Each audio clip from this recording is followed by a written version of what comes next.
Well, hello and welcome. My name is Darrin Patrick. And I'm Greg Surratt. And you are listening to the Pastors Collective, a show where we talk about pastoring in the trenches, the work, the challenges, the joys of serving churches. So you'll hear from us, and you'll also hear from some of our friends and pastors all across the country. Hopefully you'll hear unfiltered truth about what makes this work so hard and so rewarding. All right, Greg, who is on the show today? Our guest today is Chad Blansit, and Chad is the pastor of Destiny Church in Republic, Missouri, multi-site church in that area. Yeah, near Springfield. How'd you get to know Chad? Interesting. First of all, Chad is a part of the ARC, which I serve as president of, and so we bump into each other at conferences and what have you. And then I went fishing with Chad and spent a day with him. Which is the key to your heart, by the way. It is the key to my heart, that and blues guitar music. But anyway, went fishing, and I don't know that we did all that well fishing, but we connected. And then we've just spent time together, and I love Chad. I was at his church for I believe their 10th anniversary service, and it's amazing what they're doing. And the closer I got, the more I saw that his story was exceptionally unique, and I think it's going to be very, very interesting. So this was a great conversation, but pretty heavy. We want to say up front that we get into the topic of suicide here, and if you are struggling with suicidal thoughts or ideas, please, before we go any further, get some help. You can pick up your phone and call 1-800-273-8255. That's 1-800-273-TALK, and ask for some help. That's the National Suicide Helpline, and they're available 24/7. You need to know you are not alone. You can find that number and other resources in our show notes as well. It's a heavy conversation, but I think it's going to be helpful to you and maybe some people that you love. Thanks for tuning in.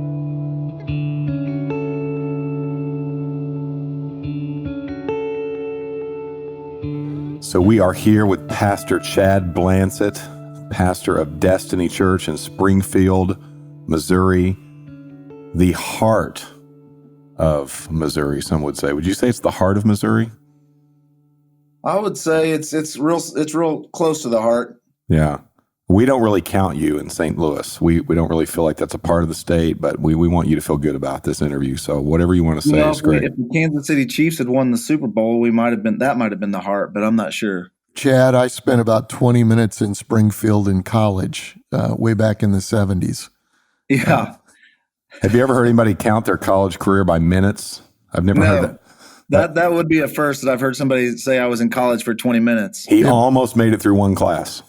Yeah. No, yeah. One semester. I got through a couple of classes, but almost made it a semester. Yeah. Very good. Well, Chad, man, tell us a little bit about how you got into ministry and just take us back to those early days and maybe the first few churches you served. Yeah, I'm 43 years old. I am fifth generation pastor on one side, third or fourth on the other. My family's told me, I can't remember it. The last thing in the world I ever wanted to do was be in ministry. Hang on a second. Fifth generation. When is that? What's that? Your grandpa, his grandpa, great grandpa. My grandparents on both sides were pastors. Great grandparents back in even before that. I was told that some of my great grandparents were like traveling ministers and things like that. But yeah, it goes way back there. Wow. Yeah. And so you didn't want to be a pastor. Oh, last thing I wanted to do was be a pastor. I always remember as a kid, I just always told people I just wanted to make money. But yeah, I was called into ministry at 19, but I've been doing it quite some time. Grew up in an Assembly of God church. Parents were AG pastors. Both grandparents were AG pastors. My dad had one brother. He was a pastor. My mom had two sisters. They were both married to pastors. So it was all around us. So that's just kind of what our family did. Or the other side of the family was on a stage in Branson singing. So it was either preach or sing. And I guess I was supposed to preach.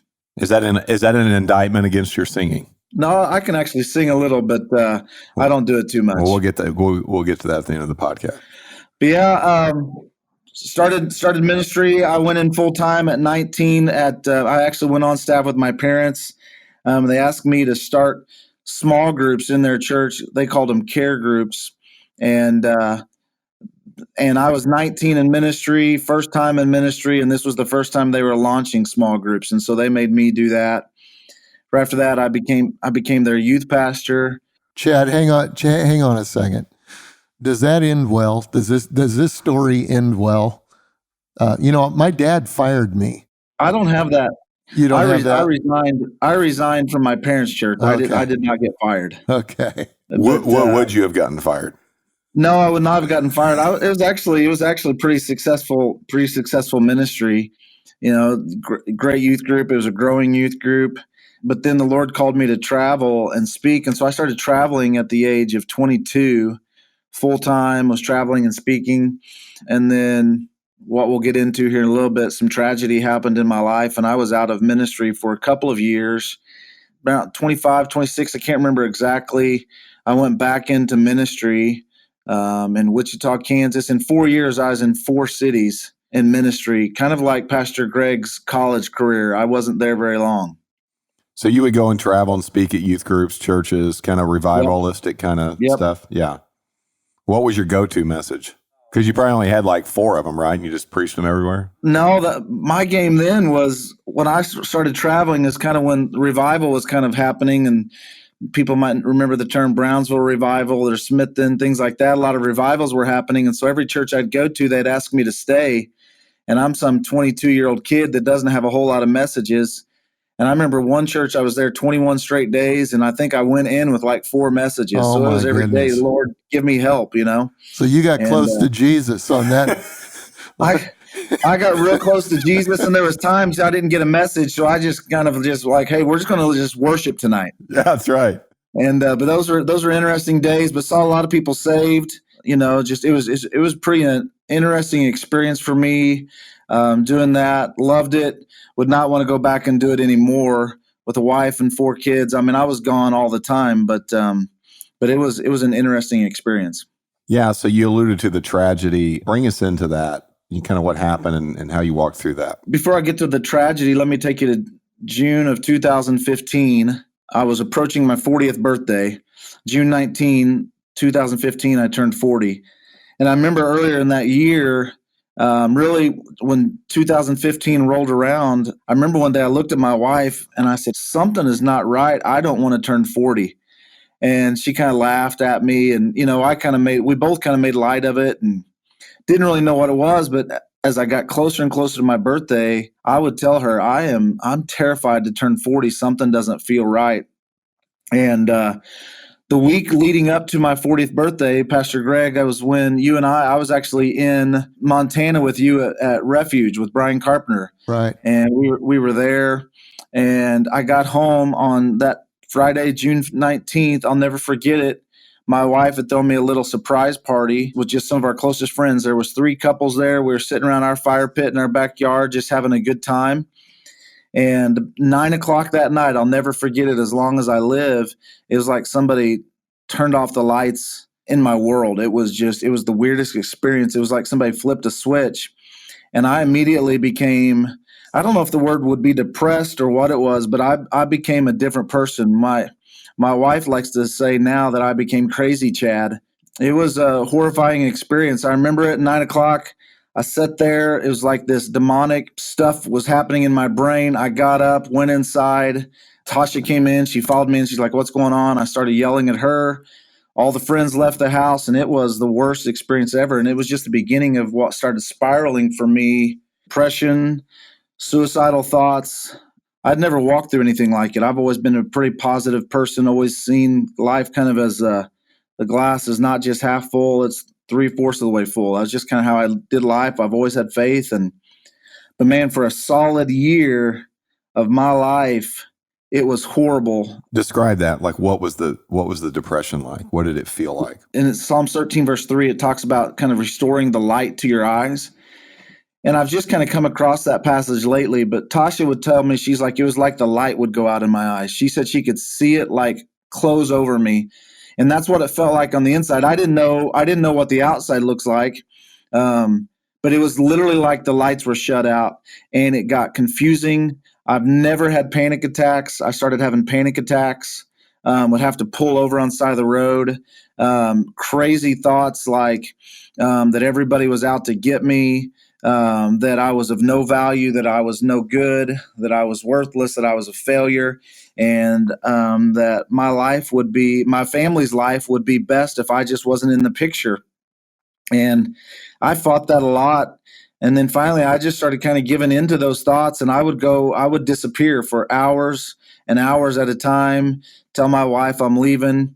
I remember multiple times sitting in cemeteries, just kind of wishing I would die. But I was always terrified of suicide because, I just was like, man, I don't want to commit suicide. And then I'd always see my boys. I have 3 boys and a daughter, but I'd always see my boys because I've kind of always taught them sports. And I was thinking, who's going to coach my kids' sports?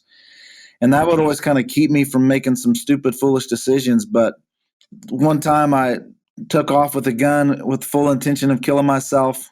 And to this day, I still don't know why I never did. I don't have a clue. I don't know why. Just because in that place, I can understand it because there was no rational thinking for me. Tasha would try to talk me out of it. Nobody else in my family knew anything at this time. The only person that was taking the brunt of my anger and my pain was my wife, and she was a trooper. She was amazing through it. So, Chad, talk to me about, you don't just arrive at that one day, do you? I mean, what kind of led to that? Is there a buildup?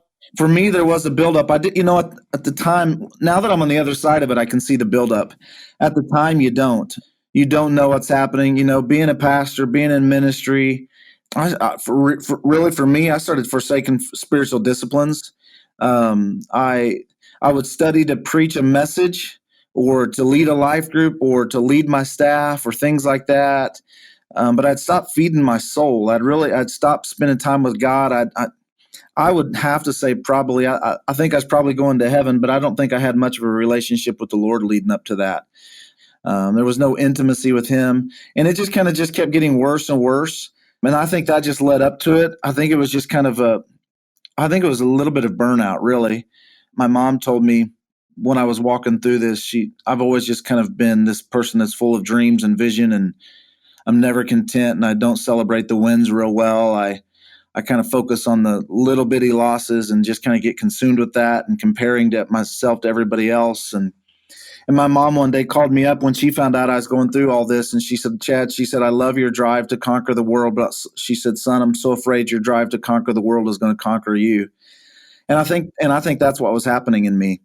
I think I was just getting consumed with everything and just slowly, day by day, just getting worse and worse.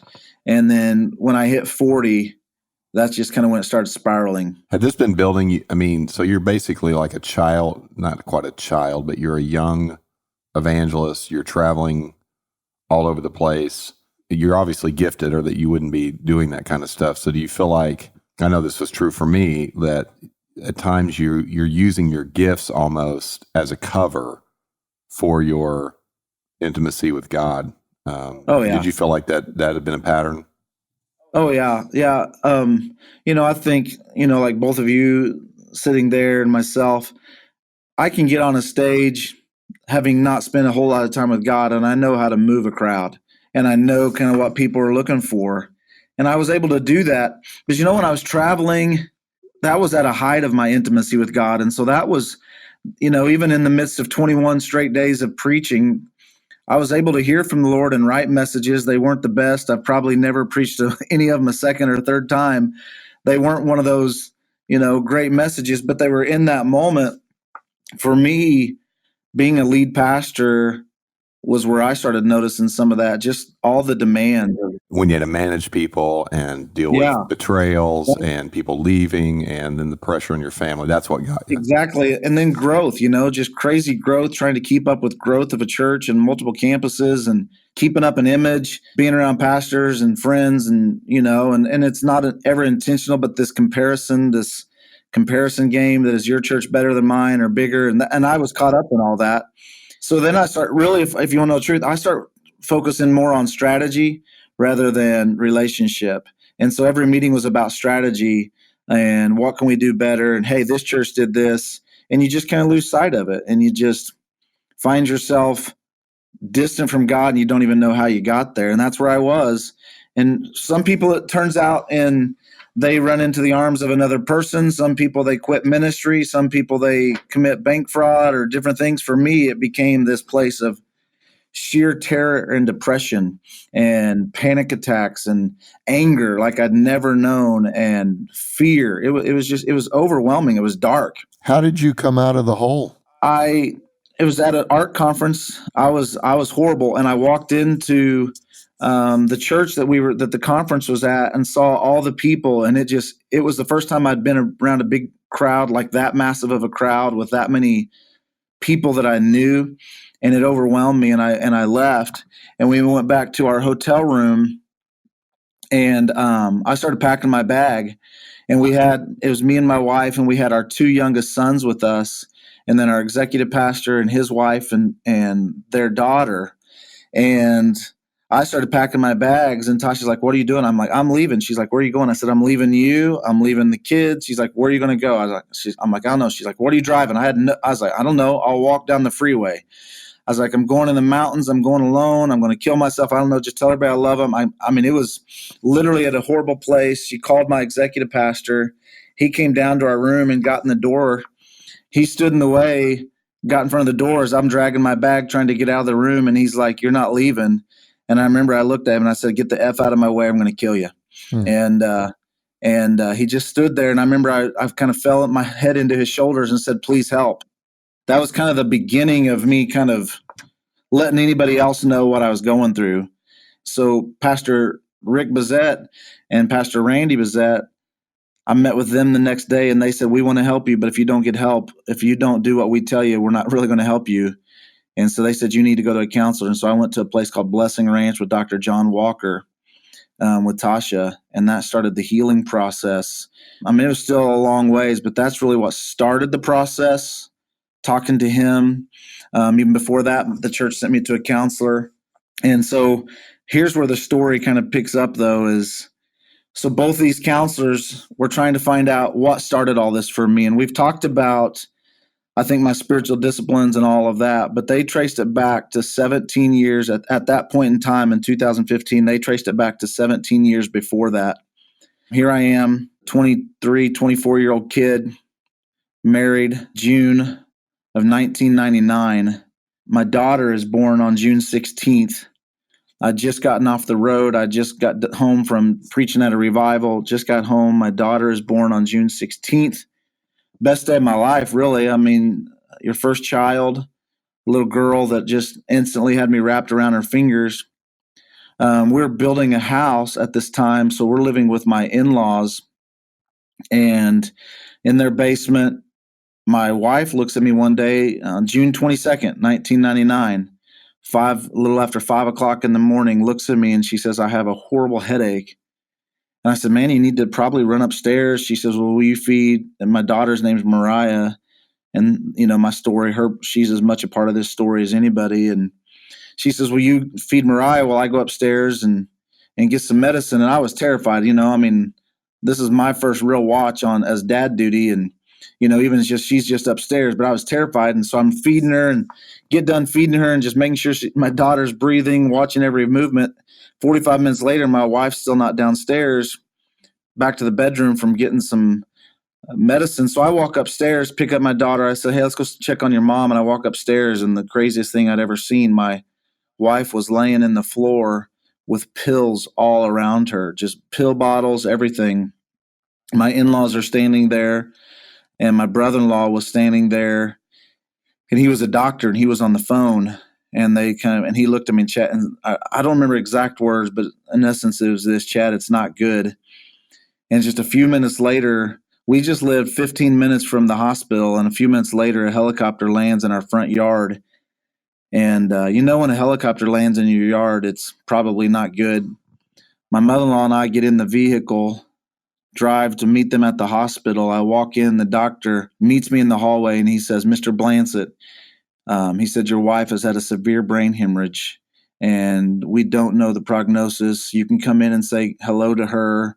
It might possibly be goodbye, but we're going to do everything we can to help her." And I walked into that hospital room at St. John's Hospital. It's now Mercy in Springfield, Missouri, and I saw my wife in a comatose state.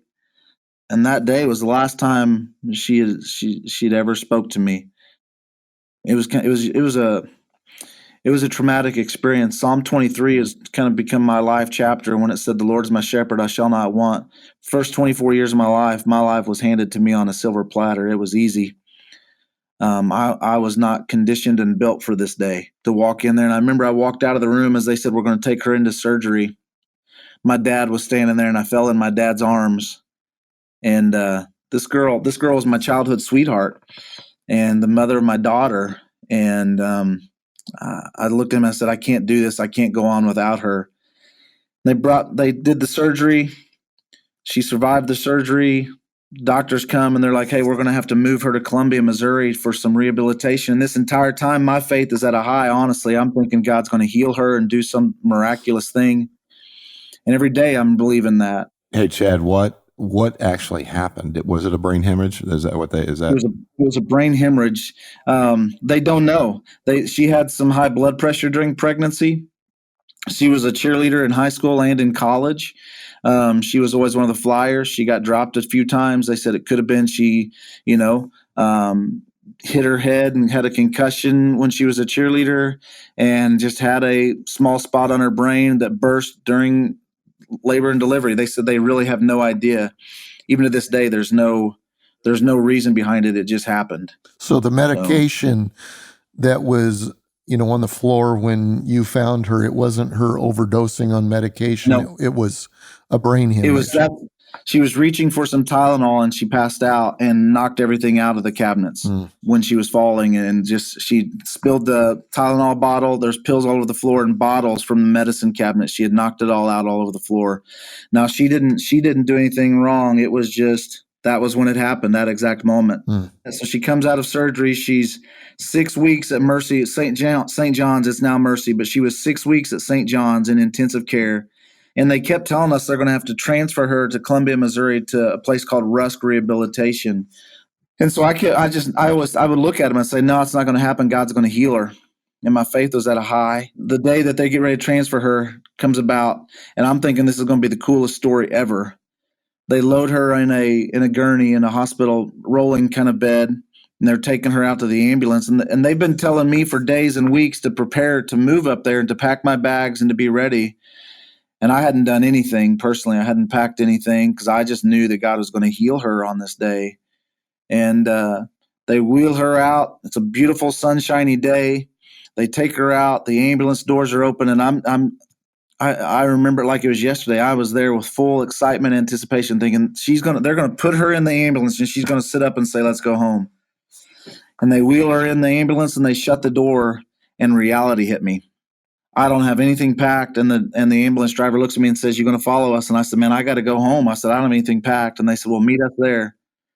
And so again, we're living with my in-laws because we were building our first house, and driving to my in-laws' house, and I'm weeping. I am not just weeping, I am bawling like a baby. But this is the first time in my life I became angry at God. Like I've never known anger. I told God, I said, "God, I hate you."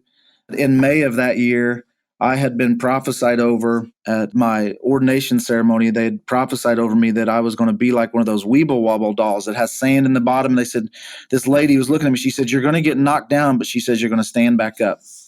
Well, I get to my in-laws' house. I'm walking down the basement, and I see one of those Weeble Wobble dolls, this blow-up doll, standing at the foot of my stairs. I've never seen it. I kicked it, and it exploded and blew all over the place. And I looked at it and I said, "God, that's what I think of you, and that's what I think of your prophecy." I said, "Never talk to me again." Packed my bags, got in my car, still crying, still angry. And I get about halfway between Springfield, Missouri and Columbia, Missouri, and God sat down in my car. I didn't see him, but I felt him. and I felt him put his hand on my right leg. And I started crying, and I said, God, I'm sorry. I said, I didn't mean anything I said. I said, and he just whispered, he said, I know it, son. He said, I love you. He said, you couldn't heal if you didn't express your emotions. And it's just this intimate moment with him.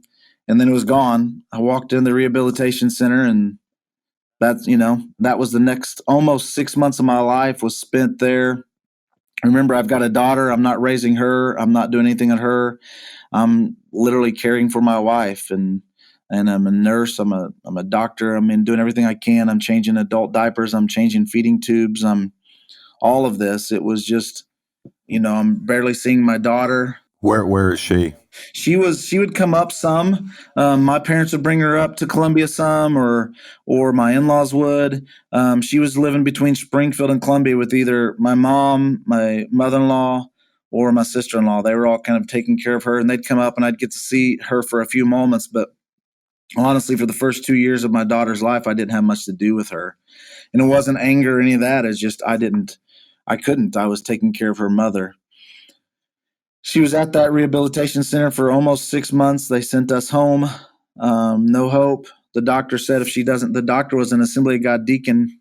And I remember he looked at me and said, Chad, if you don't have a miracle at 2 years, you'll never have a miracle. And so they sent us home. No miracle. 6 months.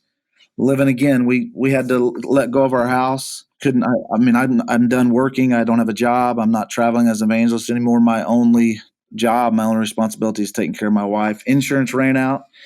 She had just been changing jobs, so insurance runs out. Medical bills are piling up. And in those 2 years of this all going down, I made less than $3,000, and my car payment alone was $500. And so, you know what that's like. So there's no money coming in. Bills are just piling higher and higher. And 2 years rolls around. Like I said, I'm fast forwarding through all of this, but 2 years rolls around. I go to Social Security, and I ask them to please help. I'm like, hey, I'm 25, 26. Again, I don't remember exactly at this time. And I said, I need some help. So would you help take care of my wife so I could go get a job? And I remember the lady looked at me, and she said, Mr. Blansit, she said, you can't make more than $700 a month. She goes, if you make more than $700 a month, we can't help you. But if you'll make less than that, we'll help your family. And I said, I'm well abled. I said, I'm healthy. I can't live off the government. And she says, I know. She said something like, the system's not set up for guys like you. I said, what do I do? And she says, well, you probably need to consider getting a divorce so that your wife could become a ward of the state, and then every need of hers will be met. And I was an AG boy, Assembly of God, do not pass go straight to hell was what I always felt like concerning divorce. And so I went home, didn't feel like I could do it. Prayed, and that night a lady came to our house to pray for my wife, and she said, hey, the Lord wanted me to tell you. She said, I was praying today. The Lord wanted me to tell you he releases you, but more than that, my wife's name was Carrie, and he said, she said, Carrie releases you. And I don't know if that's what it meant, but at that point in time, I felt like God was releasing me. And so I made the decision several days later to go ahead and get a divorce. And that's what my doctors, Pastor Greg, he asked me kind of like what started happening, to what caused this, brought it on. This is what Dr. John Walker and my psychiatrist at the time told me, all that I walked through, because I never went through any counseling, anything. Right when I got my divorce, I started refilling my schedule, and I was full. I was completely full to travel and speak again. And every church I knew, and they were in a rock and a hard place too. And so I don't blame anybody now, but every church I was scheduled at canceled on me for one reason or another. But I know that all of it was boiling down to the fact that I was walking through a divorce, and so they all canceled on me. And I went and started trying to sell cars at BMW Porsche, and this was 2011, 9/11 actually. I started selling cars a day or two after 9/11, so high-end cars were not moving in America at this point in time, and felt shame and rejection like I'd never known. Let me ask you this, Chad. So the medical divorce, just to be clear, that was enabled your wife to basically get to turn her over, in a sense, to the care of the state. Yeah. So then she could be, because otherwise, what were your options to take care of her? Because you had no insurance. Well, my options were that they would have taken care of her if I would have said, okay, I'm not going to make more than $700 a month. We as a family would have had to live off the government. But when I got a divorce, she became a ward of the state. Her parents had legal guardianship of her. But she became a ward of the state, and they pay for every medical bill, anything she has to go through. And she's in a nursing facility still to this day. My daughter's now she'll be 20 this year, so this was 20 years ago. She's still in pretty much a comatose state 20 years later in a nursing facility.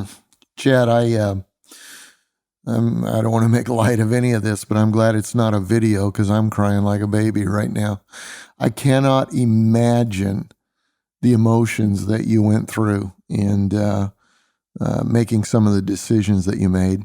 And then to have, I'm proud of you. You're not casting blame, but people not understanding and saying, how can we have him come and preach for us?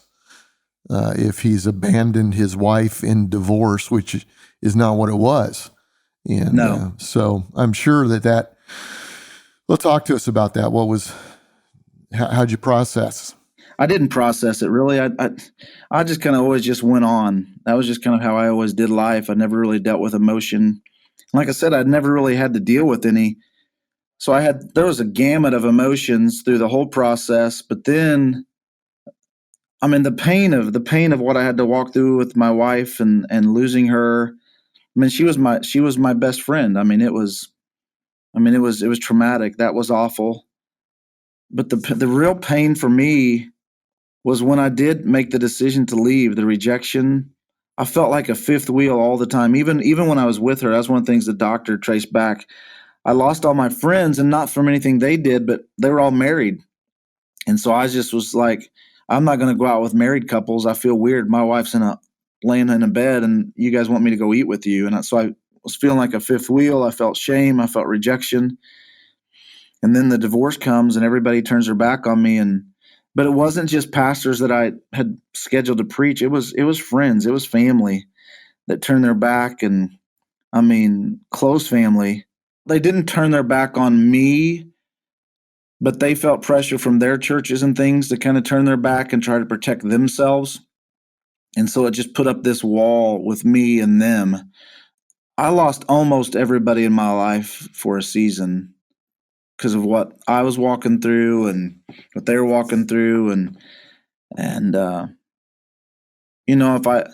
if I could look back at myself, here I am 43 years old. If I could write a letter to myself at 26 years old, I would probably tell myself then, hey, you need to go to a counselor right away. But because I didn't, I just went through it. I just forged ahead, started selling cars. And then less than a year later, I'm back in ministry as a broken human being who's angry at God and angry at people, but I'm doing ministry again.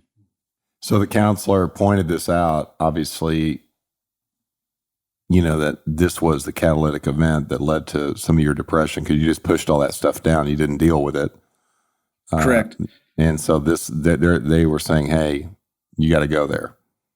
Yep. So and that was what it was. He looked at me and he said, I can't believe you're actually as healthy as you are, even though I'm suicidal at this time. This is now this is February of 2016. I'm in Tampa, Florida at a place called Blessing Ranch with John Walker.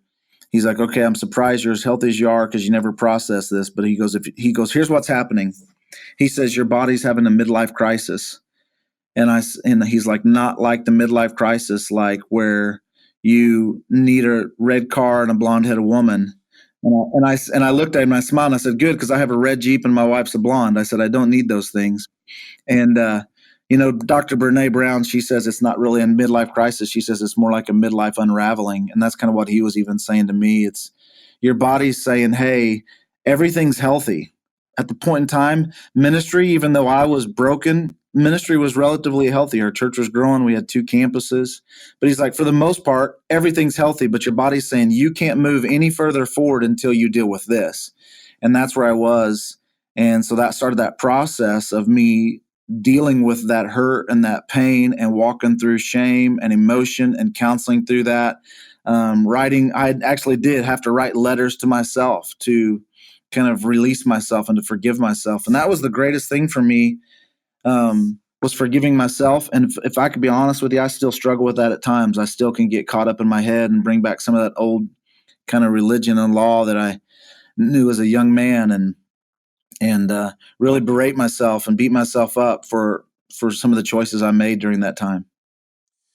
Chad, earlier in your story, you mentioned Tasha and how she really hung with you through the difficult time when you're 40 and come to this low place in your life.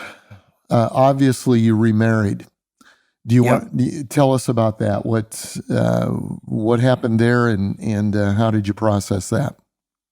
Well, so I met Tasha during this process. She was dating a friend. They kind of broke up. There was this group of people around my age. They were all hanging out, and I knew them. I didn't get to hang out with them very often because I was taking care of either my wife at the time or my daughter. I didn't have much freedom, but every once in a while I'd get to be around them. Tasha's a pastor's kid also. So a time or two in that group, she would talk to me or I would talk to her. And there was, just this person that understood some of the trauma that I'm walking through. And her dad actually had me come and preach in their church. And when I started rescheduling churches, theirs was one of the churches I scheduled. And her dad was the only pastor that didn't cancel on me to come and preach. They still had me come and preach at their church. And he said, I don't care what you're walking through, where you've been. He goes, we're going to love you through that. So it was that time. After that, several months, Tasha and I started talking, and a little over a year after the divorce, we got married. It's been tough on Tasha, just even that whole process, having a stepchild and being a second wife and dealing with those emotions. I mean, the two of us with Mariah, our daughter, we could write a story. We could write a book of some trauma and some pain. And the reason I'm telling this story today and talking to you guys is I just know there's people out there that are like I was, that are just hurting. And I just want to help people. But man, my wife was amazing through it. We've been married now 16 years. This year will be 17 years. If I'm wrong, I apologize, but I'm pretty sure May will be 17 years that we've been married, and we have 3 kids. Here's the principle. The principle, Chad. You need to remember the years that end in 0 and 5. There's grace on all the others. Okay, so you're all right. Yeah, 0 and 5. I remember that. But Tasha and I have 3 kids together, 3 boys, and then Mariah. So we have 4 kids. But it was a journey for her to walk through. The divorce. And I'm not going into a whole lot of things, but that within itself was a journey and a battle. Even for custody of my daughter, which shouldn't have been, but there was a battle there, and just the attacks that I was taking, the attacks that Tasha was taking, even my family, my parents, and they had, my parents, they even had to take not turn their back, but kind of try to protect themselves a little bit through their church with some of the things that were happening. So it was just an interesting experience for all of us. So do you feel like, you're a few years out of the depression? You had depression and anxiety. Those things tend to rear their ugly heads once in a while, at least the feelings of it. Do you still have those kind of weird anxieties, blue, kind of discouraging moments? And when you do, how do you deal with that now? Yeah. So June of 2015 is when it started. It ended. My depression lifted. I literally felt it lift off of me. It was towards the end of July of 2016. So it was almost a full 13-month battle. So even after leaving Blessing Ranch, I still had multiple times I was spiraling. But I don't remember the exact day. It did feel like it lifted off of me. It just slowly, bit by bit. Tasha and I would talk, and we would have a week between bad days, 2 weeks, and you could just see it. And she would really encourage me and try to remind me of some of the things the doctors had talked to me about dealing with shame and rejection. So that helped. But really, one of the main things I did is I put myself on a schedule. After being at Blessing Ranch, I really put myself on a regimented schedule of how I was going to live my life, and started really studying topics concerning health, listening to stories, even after I've come out of it, the Pastors Collective with you guys, just consuming everything I can on how to be healthy, holistically healthy. We've actually even themed our whole year as a church this year around the whole idea of holistic health, because I just believe we need that. But I make sure just real simple. I had to schedule daily quiet time for me personally, that it has nothing to do with studying for a sermon. So every morning, the first hour of my morning is spent with God. And I try to be as dedicated to that as I possibly can. Try to be dedicated to this word called Sabbath, but just trying to bring some healthy things in my life, balance and rhythm. Because here's the deal: panic still sets in, anxiety still sets in. Being honest with you, this right here, talking to you guys today, I sent some of my staff a text yesterday and asked them to pray for me, because I'm terrified to do this, to open up, to talk, to share my story. I get scared because I don't want to be rejected. Yeah, you were rejected. So why do you want to share your story? Why are you passionate about that? Why did you say yes to us? Pastor Greg, there's so many people out there hurting. So many people broken, just people sitting in churches, but so many pastors. I've had conversations with so many pastors and leaders that have been so broken and so hurting. And, I don't think I walked through what I walked through just to go through it. I think I walked through it because I guess the Lord knew I'd make it to the other side. And now my job is to give somebody hope. My job is to give somebody healing. I don't know if that's one man that's hearing this, or a woman, or a couple, or pastors, or whoever that is. That's just my heart. And I want to do whatever I can to help people avoid as much of what I walk through as possible, and to know there's a place of escape. Here's the deal. I think we all have to walk through things. I think we have to walk through valleys to get to the Lord's table. I think that's part of it. Psalm 23. I think we have to go through the valley of the shadow of death to get to the place the Lord has for us. And each of us, our journey is different and what that looks like. There's somebody out there that's walking through the valley right now, and they don't know if there's hope. They don't know a way out. I just want to be that voice that tells them, I want to be on the other side, cheering them on, saying you can make it. Because there's nothing like when you get to the other side. I still have bad days. I still have days but I've not since that time walked back into one of those dark places. I've not done it. And knock on wood, I hope I never go through it again. I hope I protected myself and shielded myself.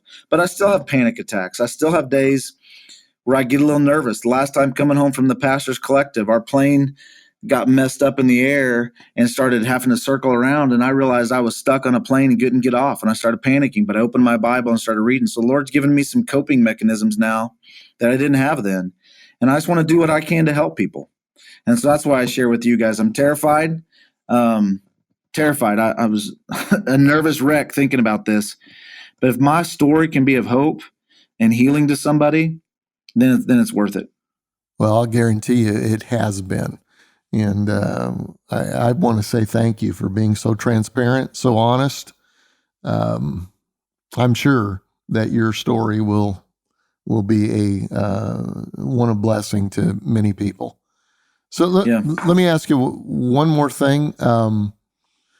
What's 3 things that you would say to somebody who's in kind of a dark place? What's the 3 things you would say for them to do? One sentence, 3 things, 1 sentence each. Well, especially for those that are in ministry, what I had to learn is don't gain the world and lose your soul. Okay. And then don't do life alone. Talk to somebody, build community. Don't be afraid of going to a counselor or a coach, somebody that can help you. And then number 3, make sure you're spending time with God. And that sounds cliche, but make sure that you're spending personal time with Him. What good is it if we're delivering sermons that are changing people, but our own soul is wasting away? So that's really what I would say to people is don't gain the world. Don't be so caught up in what's happening around you and comparing and, trying to get notoriety.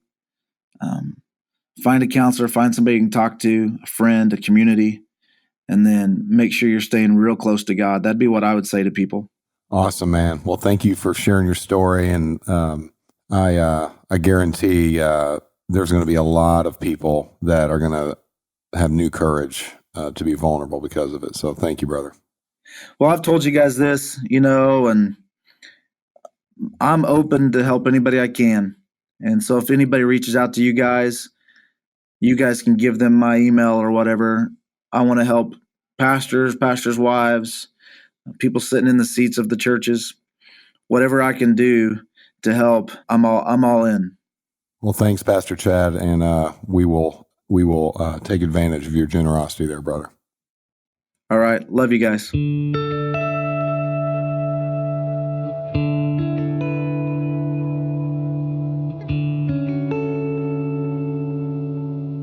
We want to say it again. If you need help, if you're walking through a valley, pick up your phone, call 1-800-273-8255. That's 1-800-273-TALK, and get some help. You know, Darrin, one thing that really stuck out to me from Chad's story is this. Pastors are people too. I mean, that seems so fundamental, but other people tend to put us on a pedestal. We tend to put ourselves on a pedestal.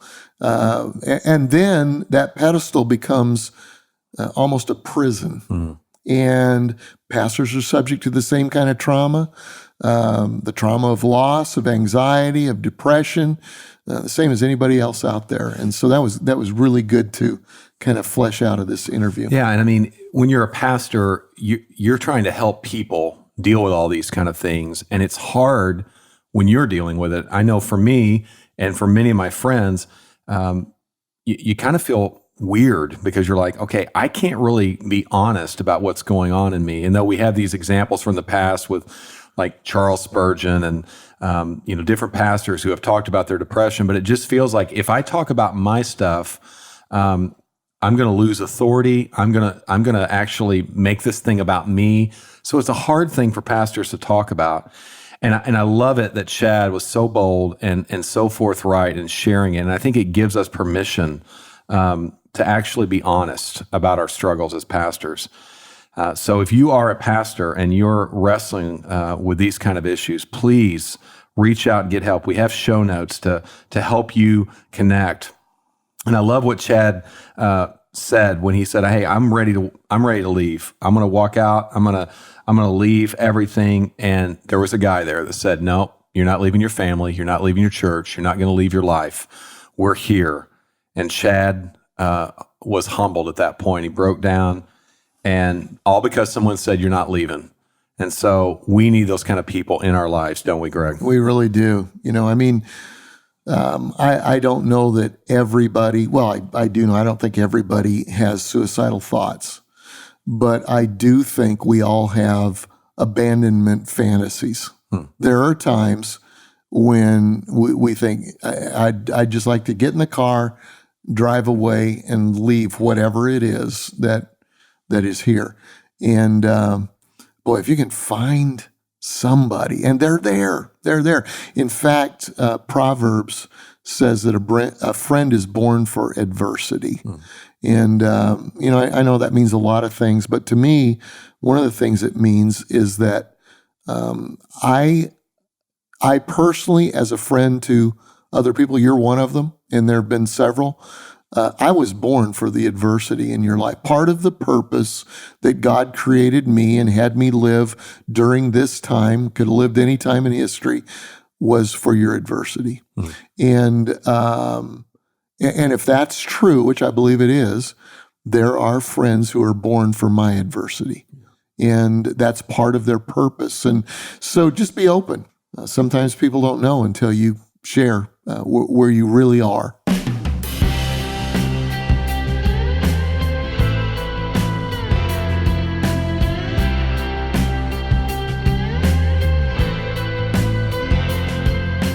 If you're enjoying our show, please subscribe today and give it a rating and a review in iTunes or wherever you're listening. It helps other people find the show. The Pastors Collective is a production of Seacoast Church and Narrativo. It was produced by Mike Cosper. It was edited by Quinette Connor. It was mixed by Mark Owens. Our music is by Dan Phelps. The Pastors Collective is executive produced by Greg Surratt and Darrin Patrick. You can learn more about our show and find transcripts at www.pastorscollective.com.